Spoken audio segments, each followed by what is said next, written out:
Hello children, welcome to a new day again. Okay, तो कल जैसे हमने चैप्टर 2 चालू किया था, so today will be taking, कल हमने अर्थक्वेक के बारे में देखा था, earthquake and volcano eruptions. Today we gonna see about, I am gonna explain from page number 21, 22 and 23। इसमें दो टॉपिक कवर होगा, that is tsunami and cyclone. Okay, और कल मैंने जो होमवर्क दिया था, आई होप कि आपने लेटेस्ट ट्राई में से जो अर्थक्वेक वाला पोर्शन है उसमें मैंने बोला था लेटेस्ट ट्राई के क्वेश्चंस आपको you have to try finding out answers. जैसे व्हाट लेटेस्ट ट्राई में फर्स्ट क्वेश्चन क्या है, what is an earthquake, okay, and how does it occur, वो था। सेकंड क्वेश्चन था वो विजय के बारे में, मीन्स अगर वो means he lives in Andaman and Nicobar island, the local authorities have issued at tsunami, मतलब उसको सुनामी का वार्निंग दिया था, तो वो कौन सा प्रिकॉशंस लेगा जब ऐसा सिचुएशन आएगा उसका सेफ्टी के लिए, वो है सेकंड क्वेश्चन।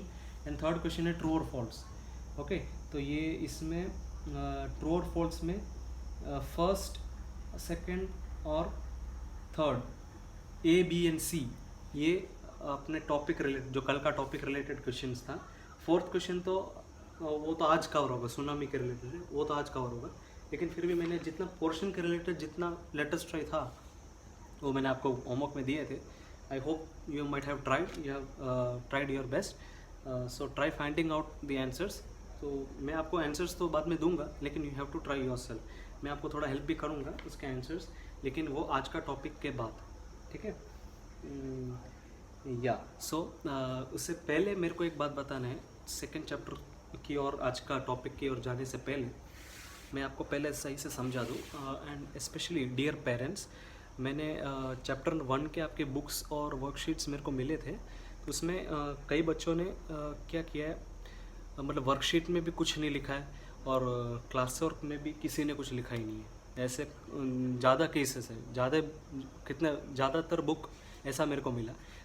पता नहीं, शायद आपको समझ में ना आया हो, लेकिन आपको एक बार समझा दूँ।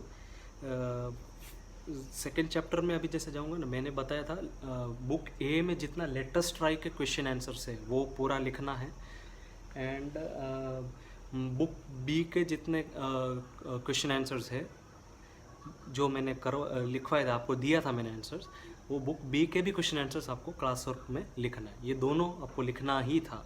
एंड वर्कशीट का तो ठीक है, वो तो बात की बात है, लेकिन मेन चीज़ जो टेक्स्ट बुक के टेक्सचुअल क्वेश्चन आंसर में ये दोनों आ गए, बुक ए का भी आ गया, बुक बी का भी आ गया, ठीक है। तो तो ये दोनों आपको क्लास वर्क बुक में लिखना ही है, उसके दोनों क्वेश्चन आंसर्स आपको लिखना ही पड़ेगा, ठीक है, क्लास वर्क बुक में। एंड वर्कशीट का तो जैसे जब वर्कशीट का सॉल्यूशन मैं दूंगा उसके बाद की बात वो तो मैं तभी बताऊंगा। अभी चैप्टर 1 का तो वर्कशीट का अभी ठीक है, अभी तो मैं चेक करके दे रहा हूँ वापस, चलेगा, लेकिन सेकेंड चैप्टर से मैं बताऊंगा आपको वर्कशीट का कैसा करना है नहीं करना है।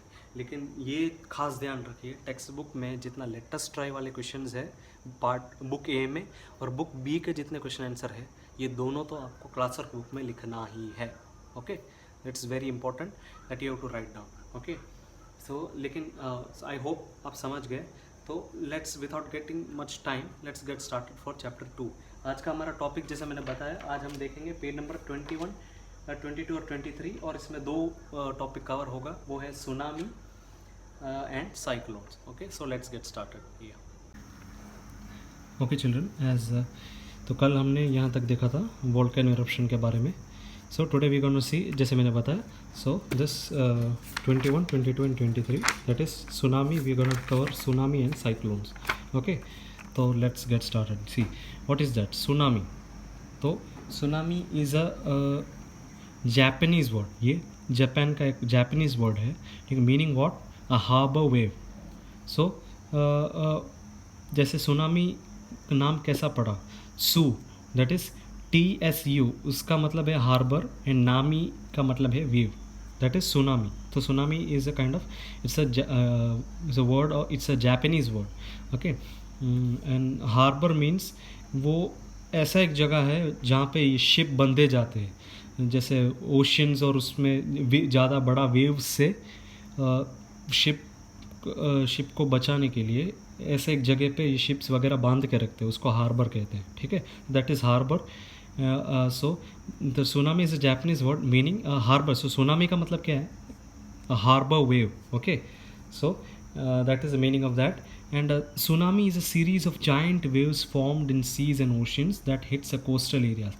So what is that coastal area? मतलब ऐसा जगह where means seas and oceans के भीतर, मतलब उसके पास में जैसे घर वगैरह होता है ना, those areas, those means areas are considered as coastal areas. Okay, तो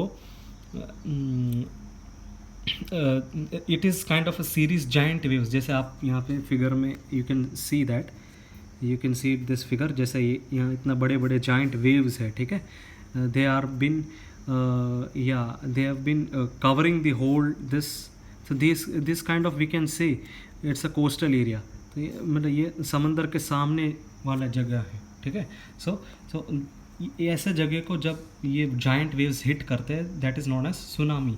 okay, so oceans that hits coastal areas causing a huge loss to life and damage to property. So it creates a great loss and damage to the property, and many of their properties also have been damaged, and these are formed due to underwater earthquakes. So ये tsunami कैसा form होता है? How does it occur?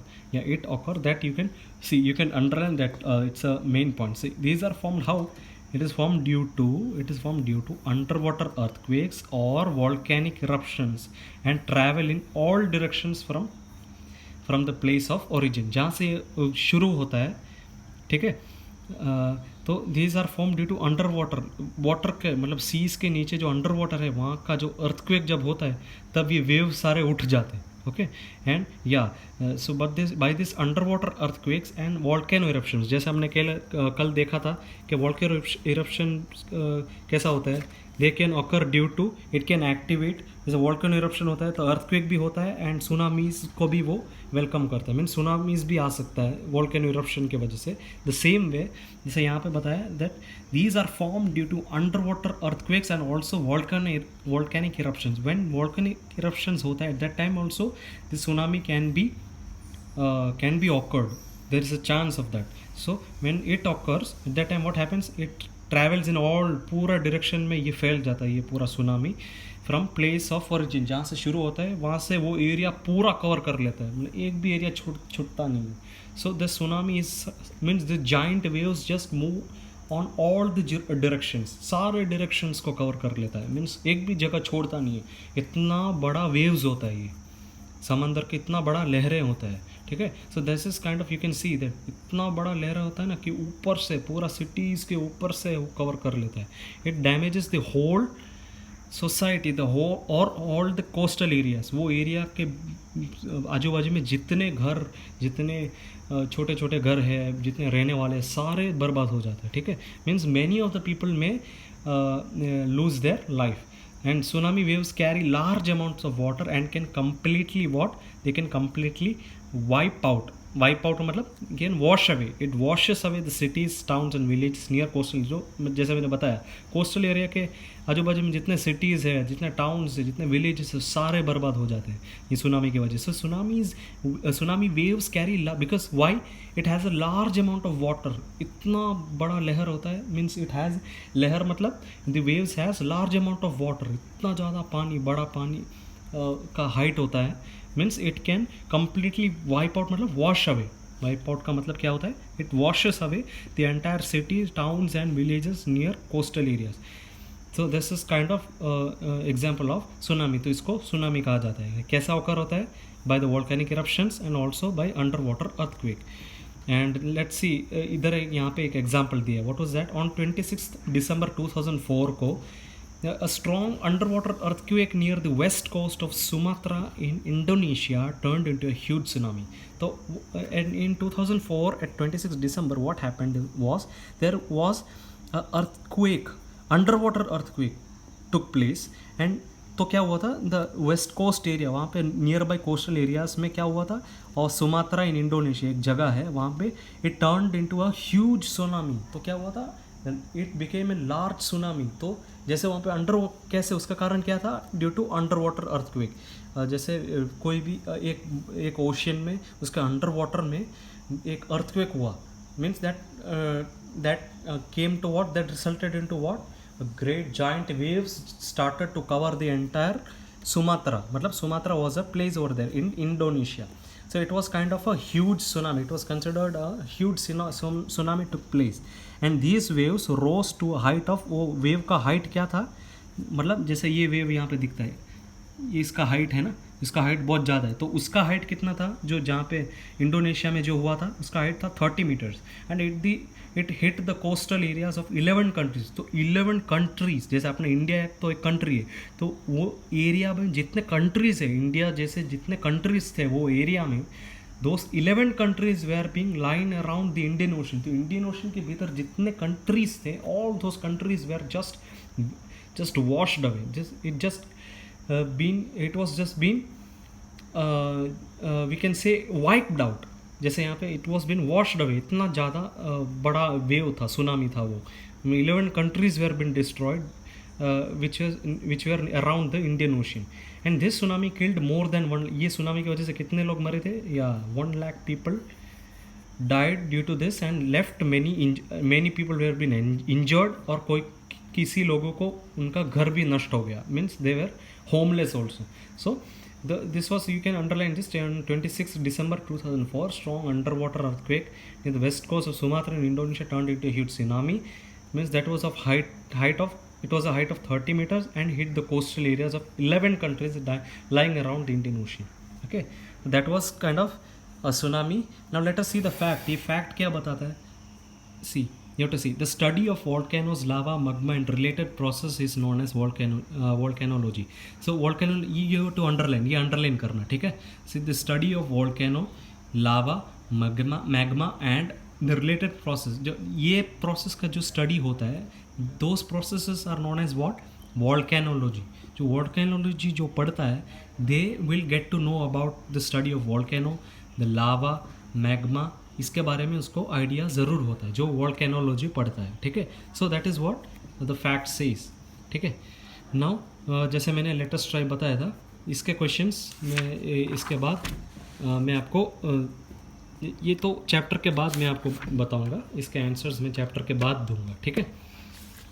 Up till that you have to, I hope आपने इसके answers आपने try किया होगा, ठीक है. तो जैसे चैप्टर ख़त्म होता है तो मैं आपको सारे क्वेश्चन आंसर्स दे दूंगा, लेकिन before that you have to try by your own, okay. And I will also help you out in making how to make that answers from the textbook, ठीक है. Now that was kind of tsunami, that was one topic that I hope you might have understood this, okay. Now let's get into page number 22. That is cyclone. What is the second topic for today? That is cyclones. Okay. अब let's see, एक बार इसको नज़र डालते क्या है ये. Read the newspaper clipping and discuss. एक newspaper में है. What is that? Regarding Paradip cyclone है जो ओडिशा में हुआ था. So what is that? Let's see. On 29th October 1999, a cyclone with a wind speed of 260 km/h hit the coastal cities of Odisha में 29 अक्टूबर 1999 सन 1999 की बात है. A cyclone with wind speed, उसका स्पीड कितना था? 260 km/h. एक घंटे में 260 किलोमीटर की रफ्तार था वो हवा का, मतलब 260 किलोमीटर एक घंटे में कवर कर लेता था, इतना स्पीड था वो हवा का, ठीक है. सो इतना स्पीड क्या हुआ, वो साइक्लोन था. And that cyclone hit the coastal cities, जो वो एरिया के आजू बाजू वाले जितने सिटीज़ थे of Odisha were been destroyed. So this storm claim the life of about 10,000 people. Due to this storm it took away the life of 10,000 people and left the millions homeless. 10,000 लोग मरे गए थे, and also millions and millions of people left they were they lost their houses, okay. उनका घर भी सत्यानाश हो गया था. So that was an example of Paradip cyclone that took in Odisha on 29th of October 1999. So this you can underline, okay. ये आपको underline करना है, ठीक है. Now let's get understood by this term. What is this topic? Cyclone. So cyclones are a giant whirlwind storms. मतलब क्या है, जैसे ग्लोसरी में ऑलरेडी दिया है. whirlwind मतलब क्या है? A strong wind that moves very fast in a spinning manner, ठीक है. ऐसा विंड है जो इतना फास्ट वो विंड जाता है इन अ स्पिनिंग मैनर, ऐसा राउंड ऐसा घूमता है, ठीक है, ऐसे ऐसे घूम घूम के जाता है, वो इतना स्पीड होता है वो, that is known as world wind. Okay, so cyclones are giant world wind storms. Okay, and they form over warm areas, warm oceans and can wreak havoc when they approach the shore. क्या करता है ये world wind, क्या करता है उसी या दे वो ओशियंस को कवर कर लेता है, मतलब जितने समंदर है उसको भी साथ में ले लेता है ये हवा, इतना तेज़ होता है वो. क्या करता है, and can wreak havoc. wreak havoc ऐसा उसका मतलब क्या है, wreak havoc का मतलब है to cause great damage. wreak havoc का क्या मतलब होता है, कॉज ग्रेट डैमेज मतलब ज़्यादा बर्बादी करने वाला, मतलब इतना खतरनाक. wreak havoc मतलब सो इट वो ओशियंस को भी घेर लेता है और it can wreak havoc, it cause a great damage when they approach just शोर. जब वो सी शोर मतलब मैंने जैसे बताया वो पूरा समंदर को घेर लेता है और पूरा सिटीज़ को बर्बाद कर लेता है. दैट इज wreak havoc का मतलब है to cause a great damage, it creates a great impact over the cities. I mean the cities are being destroyed. Okay, so they are capable of producing heavy rains. ये cyclones इसके अलावा क्या कर सकता है, इट कैन या इसके वजह से ज़्यादा जोरदार बारिश भी हो सकता है. And flooding the coastal areas, it can flood भी होता है. फ्लड मतलब क्या है, पूरा जैसे सिटीज़ में वगैरह में पानी ये जैसे हमने बोला ये ओशंस को भी ले लेता है साथ में, जैसे समंदर पूरा घेर लेता है तो उसका पानी वगैरह पूरा सिटीज़ में फैला देता है, मतलब फ्लड ही आ जाता है. Okay, so whole city is been flooded. Okay, and flooding the coastal regions, जितने भी आजू बाजू वाले जितने रीजन्स है, जितने सिटीज़ है, जितने विलेजेस है, सारा ये पानी के थ्रू फ्लो कर देता है. मतलब with through cyclone we can say flood भी होता है, means it gives alarm to flood भी हो सकता है साइक्लोन से. तो इतना खतरनाक है ये cyclone. So all of which may result in what huge damage to life. इससे क्या होता है, लाइफ भी बर्बाद होता है and all the properties are also been destroyed with this. So that is what cyclone means. Now let's get in to page number 23 जो आज हमका लास्ट पेज है of explanation. So what is that cyclone. No जैसे हमने समझा, ठीक है, it creates a great damage to the entire cities and nations. अब let's see, they are known by different names in different region, लेकिन इसका अलग अलग रीजन में अलग अलग नाम है. जैसे countries, in different countries it has been termed as different names. It has different names in different countries. So what are those countries, ये आपको खास अंडरलाइन करना है. So in countries like Brazil, Cuba and parts of USA, cyclones are called as hurricanes. मतलब ये countries में cyclone को क्या बोला जाता है, ह्यूरिकेन्स बोला जाता है. ठीक है, वहाँ के लोगों का अगर ऐसा हम बोलेंगे कि ह्यूरिकेन आने वाला है तो वो लोग क्या समझेंगे, मतलब साइक्लोन आने वाला है. तो वहाँ के लोग क्या समझते हैं, साइक्लोन का नाम वहाँ पे ह्यूरिकेन दिया है. So in these countries it is been named as hurricanes. And in Alaska and Portland they are called as typhoons. तो ये कंट्रीज जैसे अलास्का एंड पोर्टलैंड में क्या बोला जाता है, उसको टाइफून्स बोला जाता है. वाइल इन इंडिया, लेकिन हम इंडिया और इंडोनेशिया में क्या बोला जाता है, साइक्लोन. हम लोग साइक्लोन बोलते हैं, तो हम लोग को साइक्लोन आ रहा है ऐसा बताएंगे तो we can understand. So this is kind of the naming of the cyclone in different countries. So ये आपको पूरे सारा अंडरलाइन करना है, जो आपको याद रखना पड़ेगा, बिकॉज ये फिलअप्स में पूछ सकता है. Means in Brazil country cyclone is also known as what, तो इन डैश तो आपको उसमें हरिकेन लिखना है. सो वैसे फिलअप्स में आ सकता है ये चीज़. So this you can underline in countries like यहाँ से लेके ये साइक्लोन तक. ठीक है, एंड या now let's see.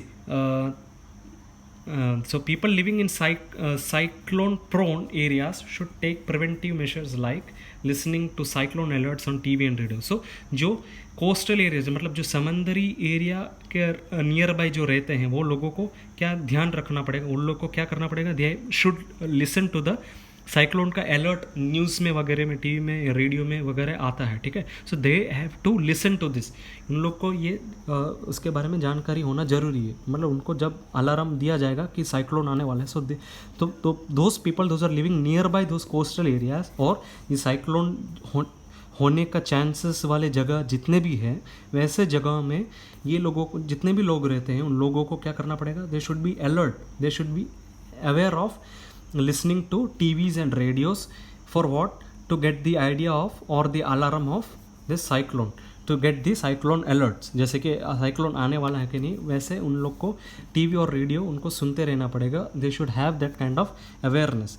Okay, and it is always essential to have ready to use emergency kits. Okay, उन लोग के पास ऐसा इमरजेंसी किट्स होना चाहिए, मतलब अगर इनकेस ऐसा साइक्लोन हुआ तो उनको प्रिवेंटिव मेजर्स, उनको बचाने के लिए safety measures means they should have safety kits along with them to save them from that. कुछ हद तक उनको बचाने के लिए उनके पास सेफ्टी किट या इमरजेंसी किट होना जरूरी है. And once a cyclone alert is announced, people should stay away from sea coast and move to safer place. तो क्या होता है, जैसे these people when they get alerted of cyclones, what they should do, they should stay away from sea coast. Sea coast nearby of समंदर के area में जितने रहने वाले लोग हैं उन लोग को क्या करना पड़ता है, दे शुड वहाँ से उनको बच के निकलना पड़ता है. They should move to safer places, जहाँ पे सेफ जगह है वहाँ पे वहाँ से उनको माइग्रेट कर, मतलब वहाँ से उनको हट के दूसरे जगह पे जाके, जहाँ पे जगह सेफ है वहाँ पे जाके उनको रहना पड़ता है. सो दिस इज़ व्हाट उनको सेफ्टी मेजर्स लेना पड़ता है. सो अब इसका एक एग्जाम्पल देखेंगे. Let's see an example of this cyclone. So जैसे हमने वहाँ पे देखा था सुनामी का, जो कहाँ पे हुआ था, इंडोनेशिया में, वैसे यहाँ पे साइक्लोन का एक एग्जाम्पल देखेंगे. See, on 13th of October 2013, cyclone Phylin hit the coastal areas of Odisha and Andhra Pradesh. Tsunami वाला कहाँ हुआ था, इंडोनेशिया में. अब साइक्लोन का एक एग्जांपल कहाँ पे ये हुआ है, on 13th of October 2013 में हुआ था. और ये साइक्लोन का नाम क्या था, ये कहाँ पे हुआ था, इंडिया में. That's why it was named as cyclone. So cyclone का नाम क्या था, Phailin. Okay, so this cyclone Phailin hit the coastal areas of Odisha. Odisha में जो कोस्टल एरियाज है, जो समंदरी नियर बाई प्लेसेस है, वहाँ पे क्या हुआ, एंड आंध्र प्रदेश, वैसे एरिया में ये साइक्लोन फेलिन हुआ था. And the winds blew at a very high speed and uprooted many trees disrupting the road communication. तो क्या हुआ था, ये हवा इतना तेज़ था, साइक्लोन इतना तेज़ था, मीन्स झाड़ इतने, जितने ट्रीज थे सारे ट्रीज बर्बाद हो गए, means okay.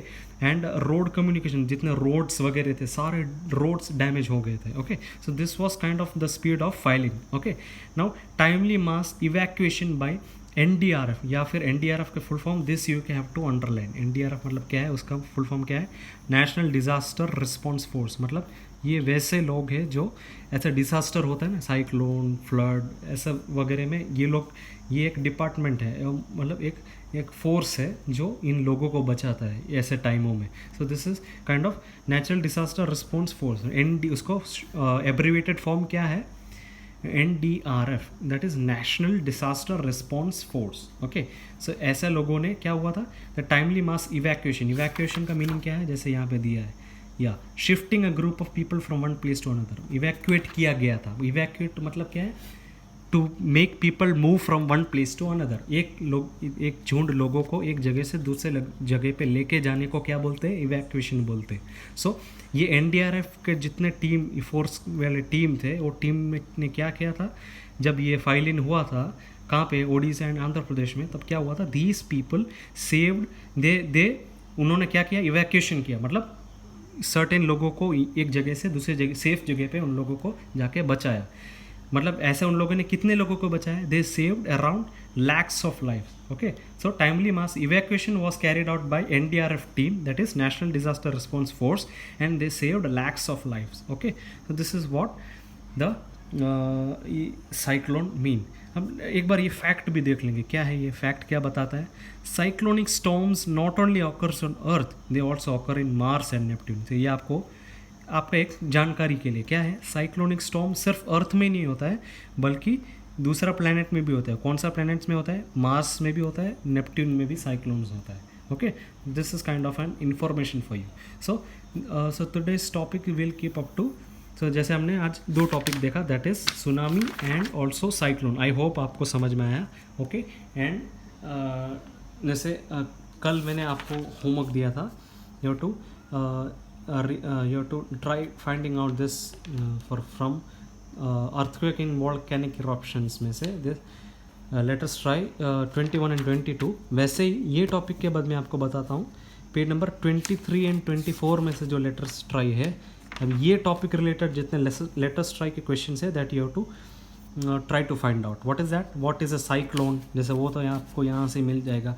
Cyclones are giant world wind storms which forms over oceans and can wreak havoc when they approach the shore, ठीक है। इसका क्लियरली रिलेटेड आंसर मैं आपको दूंगा, but you try to find out, you आपको यहाँ से मिल जाएगा उसके आंसर्स, ठीक है। व्हेन यू रीड द, इसलिए मैं बोलता हूँ जैसे एक टॉपिक होता है, मैं होमवर्क में क्या देता हूँ, you have to read this portion again, इसलिए मैं आपको होमवर्क में ये देता हूँ, यू हैव टू रीड जितना, जैसे मैंने कल का होमवर्क में मैंने ये दिया था, ये जैसे 19, 20, 21, आपको ये portion again you have to read, that is part word of homework and also this question के आंसर, जिससे आप पहले रीड करोगे तो ही आपको पता चलेगा ये क्वेश्चन के आंसर्स आप फाइंड आउट कर पाओगे, ठीक है।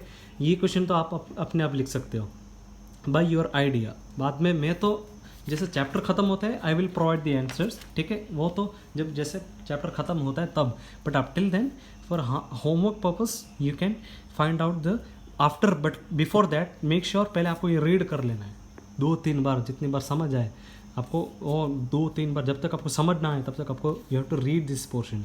अगर आपको ये पोर्शन समझ में नहीं आए तो again you can watch the videos any time, मेरा यूट्यूब वीडियोस आपको कभी भी मिल जाएगा, अगेन आप फॉरवर्ड करके वीडियो फॉरवर्ड करके वापस देख सकते हो, so that you can clear the portion again, मेरा एक्सप्लेनेशन आप वापस देख सकते हो ना। So in this way after seeing the portion then you can try finding out the answer, okay. So that's all for today, and जैसा मैंने बताया वैसा आई होप आपको समझ में आ गया हो, जैसे वीडियो से पहले मैंने बताया क्लास वर्क में आपको क्या क्या कंप्लीट करना है। आई hope you will surely follow this from this chapter number 2, chapter 2 से आपको वैसा ही फॉलो करना है। आपको ये टेक्सचुअल, ये लेटेस्ट ट्राई के जितने क्वेश्चन आंसर्स है ये आपको उसमें लिखना ही है, अलॉन्ग विथ ट्रू और फॉल्स, ट्रू और फॉल्स भी लिखना है। लेटेस्ट ट्राई मतलब उसमें पूरा आ जाएगा, ये ट्रू और फॉल्स भी लिखना है आपको, ऐसा नहीं कि सिर्फ क्वेश्चन आंसर लिख के छोड़ देना है। तो कई ऐसा बुक्स में बच्चे देखे सिर्फ क्वेश्चन आंसर लिख के छोड़ देते हैं, वो नहीं, ये ट्रू और फॉल्स भी आपको लिखना है, ओके। जो मैं लेटेस्ट ट्राई बोलता हूँ मतलब उसके अंदर रिलेटेड जितने भी है, फिलअप्स है, ट्रू और फॉल्स, सब लिखना है अलॉन्ग विथ क्वेश्चन आंसर, ठीक है। क्योंकि मैं तो लेसन खत्म होने के बाद मैं आपको आंसर्स तो प्रोवाइड कर ही रहा हूँ, ठीक है। तो that you have to complete, so please take note, वो आपको खास ध्यान रखना है, ठीक है। एंड और वर्कशीट का तो कैसे कंप्लीट करना है वो तो जब हम वर्कशीट करेंगे तभी मैं बताता हूँ, ठीक है, वो तो तभी की बात है, ठीक है, ओके। तो I hope you understood, so please do continue reading this and homework में just try to find out the questions, फिर कल हम ये पोर्शन की ओर जाएंगे, दैट इज़ पेज नंबर 24, 24 एंड 25 कल हम देखेंगे। तो मतलब कल हमारा चैप्टर भी ख़त्म हो जाएगा, PA1 दोनों चैप्टर ख़त्म हो जाएगा, ठीक है। सो या, सो that's all for today, okay. So thank you students.